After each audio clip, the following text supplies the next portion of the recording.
거룩하신 하나님, 새로운 하루를 허락하시고 이 새벽 가장 먼저 하나님 앞에 나와 예배하게 하시니 감사합니다. 이 시간 저희의 마음을 열어주시고 세상의 염려와 분주함은 내려놓은 채 오직 하나님만 바라보게 하옵소서. 말씀으로 영혼을 새롭게 하시고 성령께서 굳어진 마음을 부드럽게 만져주셔서 오늘도 하나님의 음성을 분명히 듣게 하옵소서. 주님의 능력을 의지하며 기도할 때 병든 자들은 치유받게 하시며 낙심한 자들은 위로받게 하시고 시험 가운데 있는 자들은 믿음이 굳건해지게 하옵소서. 오늘의 하루도 예배로 시작했사오니 살아가는 모든 시간이 주님 앞에 거룩하게 되길 원합니다. 은혜를 구하는 자들의 손을 붙잡아 주시는 예수 그리스도의 이름으로 기도드립니다. 아멘. 오늘 하나님께서 우리에게 주신 말씀은 이사야 60장 19절로 22절 말씀입니다. 제가 가지고 있는 성경 구약성경 1042쪽에 있는 이사야 60장 19절로 22절의 말씀 제가 봉독하겠습니다. 다시는 낮에 해가 내 빛을 발하지 아니하며 달도 내게 빛을 비추지 않을 것이요 오직 여호와가 내게 영원한 빛이 되고 내 하나님이 내 영광이 되리니 다시는 내 해가 지지 아니하며 내 달이 물러가지 아니할 것은 여호와가 내 영원한 빛이 되고 내 슬픔의 날이 끝날 것임이라. 내 하나님이 다 의롭게 되어 영원히 땅을 차지하리니 그들은 내가 심은 가지요 내가 손으로 만든 것으로서 나의 영광을 나타낼 것인즉 그 작은 자가 천명을 이루겠고 그 약한 자가 강국을 이룰 것이라. 때가 되면 나 여호와가 속히 이루리라. 아멘. 오늘도 새롭게 시작된 이 하루를 말씀과 기도로 시작하시는 여러분들의 삶이 주님의 은혜로 가득하기를 소망합니다. 여러분은 하루 종일 집에 현관문이 열려 있다라고 하면 어떨 것 같나요? 아마도 우리는 여러 가지 이유로 괜히 불안할 것입니다. 오늘날에는 24시간 운영하는 편의점도 있고 밤새 문을 여는 식당도 있습니다. 하지만 세상의 여러 가지 문들 중에서 절대로 24시간 열어둘 수 없는 것도 있습니다. 바로 성문입니다. 고대 도시에서 성문은 단순히 사람이 드나드는 그런 출입구가 아니었습니다. 성문은 도시의 생명을 지켜주는 마지막 방어선이었습니다. 전쟁이 일어나면 가장 먼저 달려가 닫는 문이 성문이었고 반대로 적군도 가장 먼저 노리는 곳이 성문이었습니다. 아무리 성벽이 단단하게 세워졌다 할지라도 성문이 열려 있으면 전쟁은 패하기도 하고 승리하기도 합니다. 그래서 해가 지면 문을 닫았고 낯선 사람이 찾아오면 문을 열어주지 않았습니다. 만약 적군이 가까이 왔다라는 소식이 들리면 가장 먼저 성문을 걸어 잠갔습니다. 사람들은 왜 이렇게 문을 열고 닫는 일에 힘을 많이 썼을까요? 그것은 문이 열려 있다라는 것은 위험을 의미하기 때문입니다. 사실 성문은 적들로부터 사람들을 지키는 역할 이외에도 중요한 일들을 많이 감당했습니다. 성문은 도시의 경제와도 연결되어 있습니다. 성문이 닫히면 교류가 끊기고 상인들의 거래가 끝이 납니다. 상인들이 들어오고 나가는 곳도 성문이었고 여행객이 오가는 곳도 성문이었습니다. 성문이 닫히면 장사는 멈추었고 사람의 왕래도 끊기며 도시 전체는 움츠러들었습니다. 그래서 성문을 항상 열어둘 수 있는 도시는 거의 없었습니다. 성문이 늘 열려 있다라는 것은 두 가지 의미가 내포되어 있는 거죠. 첫째는 더 이상 두려워할 적이 없다라는 것이고, 둘째는 끊임없이 사람들이 왕래하여 평화와 풍요가 계속된다라는 의미입니다. 그런데 오늘 하나님께서 아주 이상한 말씀을 하십니다. 하나님께서는 이스라엘의 성문이 항상 열려 있어 닫히지 않을 것이다 라고 말씀하십니다. 이사야 60장 11절 말씀입니다. 내 성문이 항상 열려 주야로 닫히지 아니하리니 이는 사람들이 내게로 이방 나라들의 재물을 가져오며 그들의 왕들을 포로로 이끌어 옴이라. 하나님께서는 왜 성문을 닫지 말라고 하셨나요? 이방 나라들이 재물을 끊임없이 가져오기 때문에, 그들의 왕들이 포로를 끌고 오기 때문에 성문을 닫을 틈이 없을 것이다 라는 것입니다. 그런데 이 예언의 말씀을 듣고 있는 이스라엘의 처지는 어떠했나요? 그들은 바벨론의 포로로 돌아왔지만 현실은 폐허가 되어 있습니다.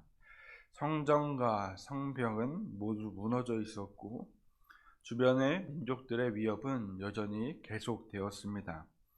문을 열기는커녕 제대로 된 성문 하나 세울 형편이 아니었습니다. 하나님께서는 그런 이스라엘을 향해 성문을 열어두어라 하고 말씀하고 계십니다. 그 말씀의 시작은 이렇습니다. 이사야 60장 1절입니다. 일어나라 빛을 발하라 이는 내 빛이 이르렀고 여호와의 영광이 내 위에 임하였음이니라. 우리가 보는 개역개정 성경에서는 일어나라 라고 말하는 대상이 잘 나타나 있지는 않습니다. 그러나 다른 번역본의 성경을 보면은 그 대상이 분명하게 나타납니다. 누구를 향해 일어나라 라고 외치고 있는지 나타납니다. 새번역 성경은 1절의 말씀을 예루살렘아 일어나서 빛을 비추어라 라고 번역합니다. 즉 일어나서 빛을 발해야 할 대상이 예루살렘이라는 것입니다. 근데 조금 전에 살펴본 것처럼 예루살렘에는 빛이라고는 한 줄기 찾아보기 어려운 상황이 계속되고 있습니다. 바로 앞장인 이사야 59장에서만 봐도 암울한 그들의 상황이 잘 설명되었습니다.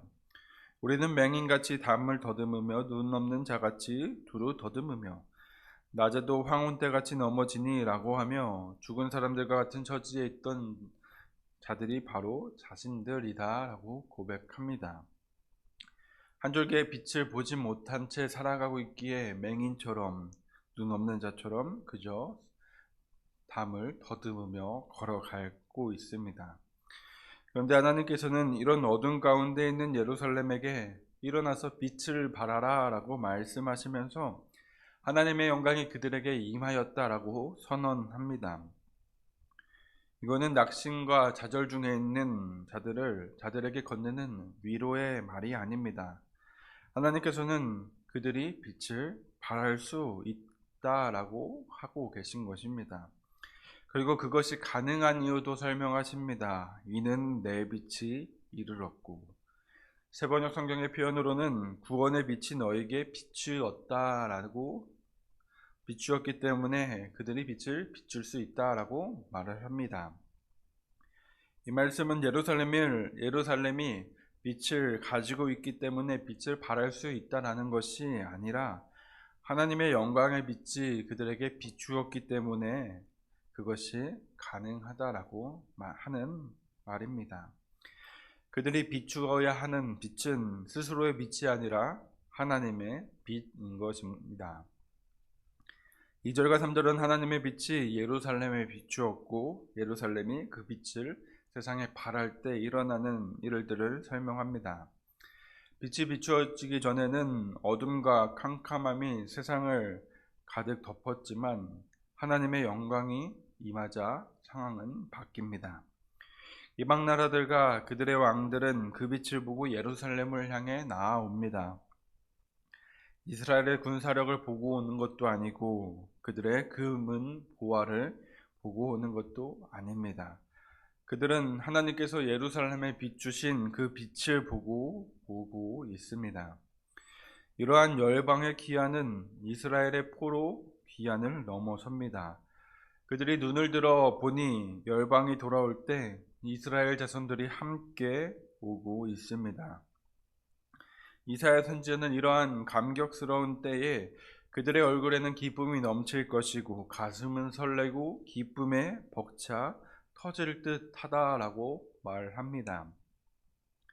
이방 민족의 행진은 과거와 달랐습니다.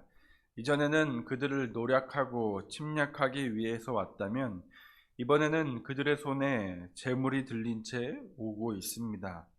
미디안과 에바는 낙타를, 스바 사람들은 금과 유향을, 게달은 양무리를, 느바요스는 순양을 가져와 하나님의 제단에 바칩니다. 여기서 등장하는 미디안, 에바, 스바, 게달, 느바요, 이 나라들은 공통점이 있습니다. 그것은 그들이 모두 언약 밖에 있던 아브라함의 후손이라는 사실입니다. 미디안은 아브라함이 사라의 죽음을 맞이한 후 후처 그두라에서 난 아들 중 넷째 아들입니다. 에바는 그 미디안의 아들이며 스바는 둘째 아들 욕산의 장자입니다. 한편 아브라함은 하갈에게서 난 아들 이스마엘의 장자이고 또한 게달은 둘째 아들입니다. 이들은 약속의 땅 주변에 흩어져 살고 있던 언약 밖의 자손들이었지만 하나님의 영광의 빛이 이스라엘을 다시 비출 때 함께 나와 하나님을 예배하는 백성이 됩니다. 그런데 그들은 놀라운 일이 더 벌어지는 것을 보게 됩니다. 10절입니다. 내가 노하여 너를 쳤으나 이제는 나의 은혜로 너를 불쌍히 여겼은즉 이방인들이 내 성벽을 쌓을 것이요 그들의 왕들이 너를 섬길 것이며. 아멘. 이제 열방과 이스라엘의 상황이 역전됩니다. 전에는 예루살렘의 성벽을 허물고 무너뜨렸던 사람들이 이제는 예루살렘의 성벽을 쌓고 그들의 왕을 섬기게 됩니다. 하나님께서는 형벌의 도구로 사용하셨던 그들이 이제는 회복의 도구가 됨을 말씀하십니다. 원수였던 자들이 하나님의 일꾼으로 바뀌게 된 것입니다. 그 결과 어떻게 되었습니까? 우리가 앞서 읽었던 11절의 말씀처럼 성문이 항상 열려 있을 것이며 주야로 닫히지 않게 됩니다. 그들을 대적하는 원수는 모두 사라졌고 예루살렘의 회복을 위한 각종 예물이 몰려옵니다. 더 이상 두려워할 대상이 사라진 것이고 회복의 은혜가 끊임없이 들어오는 것입니다. 13절은 성전이 회복될 것 또한 전하고 있습니다. 여기서 레바논의 영광은 솔로몬이 성전을 짓기 위해 사용했던 레바논의 산림의 나무들을 지칭합니다. 또 발둘꽃이라는 표현은 하나님께서 자신의 이름을 두신 성전을 가리킵니다. 하나님께서는 그때에 성전을 다시 아름답게 세우실 것이고 그곳에 거하시겠다 말씀하십니다. 15절부터는 하나님께서 회복된 시온의 모습을 더욱더 구체적으로 보여줍니다. 세번역 성경으로 이사야 60장 15절 말씀을 읽어드립니다. 비록 내가 전에는 버림을 받고 미움을 받아서 너의 옆으로 오는 사람들이 없었으나 이제는 내가 길이 너를 높이고 너를 오고 오는 세대 사람들에게 기쁨이 되게 하겠다. 아멘. 한때 예루살렘은 사람들이 찾지 않는 도시였습니다. 그러나 이제는 모든 이들이 그곳을 향해 몰려옵니다. 그들은 물식양면으로 지원하여 예루살렘의 재건을 돕고 있습니다. 그 일로 인해 예루살렘은 놋 대신 금이, 철 대신 은이, 돌 대신 철이 가득한 상황이 됩니다. 이전에는 없었던 화평과 공의가 가득 차 평화를 이루게 됩니다. 여기서도 이러한 은혜가 이스라엘의 힘으로 얻는 것이 아님을 분명히 밝힙니다. 15절에서 하나님께서 그 일이 어떻게 이루어진다고 말씀하고 계신가요? 내가 너를 영원한 아름다움과 대대의 기쁨이 되게 하리라. 이스라엘이 스스로 일어나는 것이 아닙니다. 하나님께서 친히 그들을 아름답게 하십니다. 19절은 1절에서 말했던 것을 다시 한번 선언합니다. 19절 말씀입니다. 다시는 낮에 해가 내 빛이 되지 아니하며 달도 내게 비추지 않을 것이요 오직 한 여호와가 내게 영원한 빛이 되며 내 하나님이 내 영광이 되리니. 이사야 선지자는 더 이상 해와 달이 비추지 않을 것이다 라고 말을 합니다. 겉으로 보기에는 조금 이상한 말씀으로 들릴 수 있습니다. 해와 달이 없어도 된다고 하니 말입니다. 그러나 이유는 분명합니다. 그것은 빛이 필요 없어졌기 때문이 아닙니다. 빛의 근원이 오셨기 때문입니다. 하나님께서 직접 그들의 빛이 되어 주셨기 때문에 더 이상 해와 달이 필요 없어지는 것입니다. 그렇게 그들은 영원한 땅을 차지하게 됩니다. 하나님이 심은 나무, 하나님의 작품이 되어 하나님의 영광을 나타내게 됩니다. 하나님께서는 그들의 조상에게 약속하신 것처럼 때가 되면 그 약속을 이루시겠다라고 말씀하십니다. 이처럼 이사야 60장은 회복될 예루살렘의 모습을 설명합니다. 그리고 중요한 한 가지 사실을 분명하게 밝힙니다. 바로 그 회복은 이스라엘 스스로의 힘으로 이루어지는 것이 아니라 하나님의 은혜로 된다는 것입니다. 그들이 스스로 빛을 발하는 것이 아니라 하나님의 빛이 그들에게 비추이고 하나님의 영광이 임하며 또한 하나님이 스스로 그들을 일으키시는 겁니다. 이러한 모습은 오늘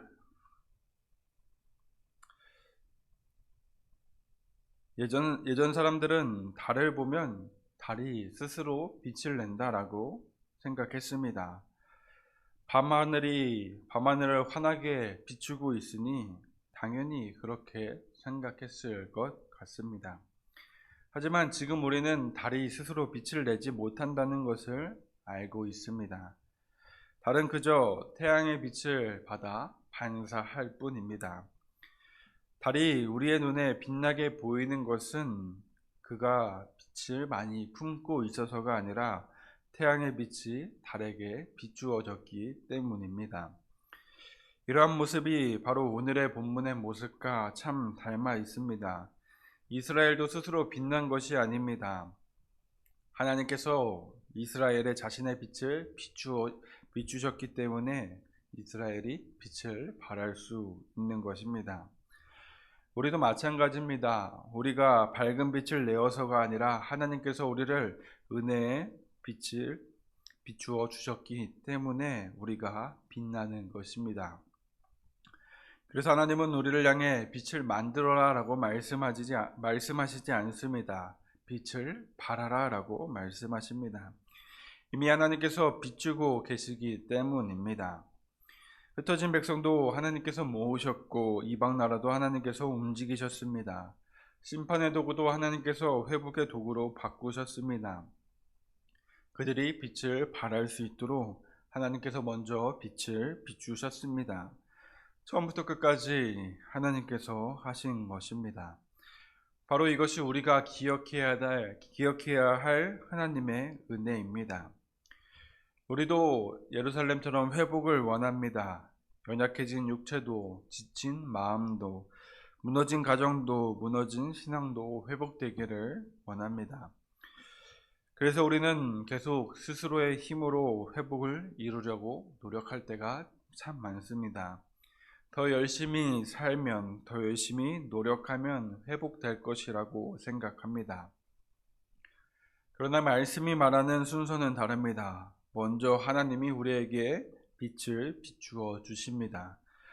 우리는 그때야 빛을 발할 수 있습니다. 나의 빛이 아닌 하나님의 은혜의 빛으로 말입니다. 이 시간 회복은 우리의 노력에서 시작되지 않음을 꼭 기억하시기 바랍니다. 모든 것의 시작은 하나님의 임재로부터 시작됨을 기억하시기 바랍니다. 성문이 열려 있을 수 있었던 이유도 성벽이 높아서가 아니라 군대가 강해서가 아니라 하나님이 지켜주셨기 때문이었습니다. 예루살렘이 빛났던 것도 예루살렘이 아름다워서가 아니라 하나님의 영광이 그곳에 머물렀기 때문이었습니다. 혹시 오늘 우리의 삶이 여전히 폐허와 같이 느껴지시는 분이 계십니까? 무너진 성벽만 보이고 닫힌 성문만 보이고 눈앞이 캄캄한 어둠만 보이십니까? 그렇다면 이제 그 눈을 돌려 하나님을 바라보시기 바랍니다. 우리에게 회복의 빛을 비추시는 그 주님께 나아가시기 바랍니다. 스스로 빛을 만들려고 애쓰기보다는 빛 대신 하나님께 더 가까이 나아가고자 애쓰시기 바랍니다. 태양을 향한 달이 밤하늘을 밝게 비추듯 주님의 빛을 받아 세상 속에서 하나님의 영광을 나타내는 삶을 살아가시기 바랍니다. 그렇게 오늘도 우리의 힘으로 회복을 이루려 애쓰기보다는 우리를 먼저 비추시고 먼저 회복시키시는 하나님을 바라보며 살아가는 우리 모두가 되기를 간절히 바랍니다. 기도 제목 나누고 함께 기도하기 원합니다. 먼저는 말씀을 기억하며 기도합시다. 주님, 이 시간 저희를 회복하게 하시는 은혜를 구합니다. 주의 선하신 빛을 비춰주시사 깨어진 것들이 온전하게 되기를 원합니다. 주님의 빛이 먼저 비추어질 때 저희에게도 주님의 은혜가 나타남을 기억하게 하시고 날마다 빛이신 주님께로 나아가는 우리 모두가 되게 해달라고 기도합시다. 다음으로는 이 땅을 위해 기도해 주시기 바랍니다. 구원의 빛, 소망의 빛, 은혜의 빛, 회복의 빛이 이 땅에 임하게 하여 주시옵소서. 주님을 모르는 자들이 주님의 빛을 보고 주님께로 나아오게 하시고 주의 백성들은 평화와 기쁨을 전하는 자들이 되게 해달라고, 또한 이를 위해 우리가 귀하게 쓰임받게 해달라고 기도합시다. 마지막으로 우리 개인의 소원, 마음의 간절한 기도 제목들 주님께 아뢰며 기도하기 원합니다. 기도하겠습니다. 말씀으로 빛을 창조하사 혼돈하고 어두운 세상을 밝히신 하나님, 오늘도 등불 같은 말씀으로 저희를 비춰주시니 감사를 드립니다.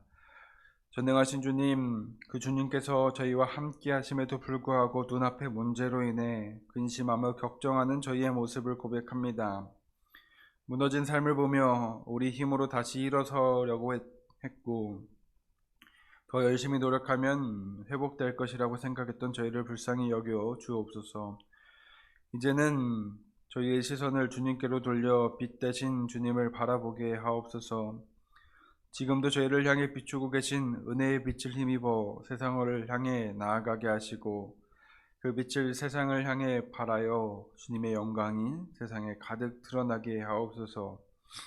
이 시간도 회복하게 하시는 은혜를 구합니다.